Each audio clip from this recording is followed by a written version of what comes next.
रविवार सुट्टीचा दिवस असल्यामुळे आमचा बेत ठरला शेतात पाणीपुरी बनवायचा. पाणीपुरी आमच्या घरात खायला सर्वांनाच आवडते.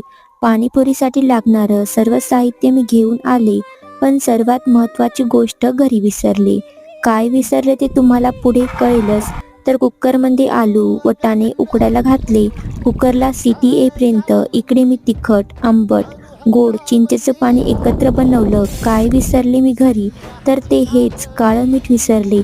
शेती खूप दूर आहे, त्यामुळे भावाला कॉल केला, येता वेळेस काळं मीठ घेऊन ये.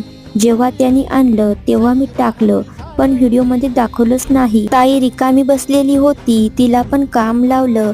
आलूवरचे साल, कांदा कापून दे म्हणलं. चटणीमध्ये लाल तिखट, मीठ, पुदिना, कोथिंबीर चटणी टाकून मिक्स केला. पुरी पण गरम तेलामध्ये तळून घेतली. पाणीपुरी तयार आहे. या पाणीपुरी खायला.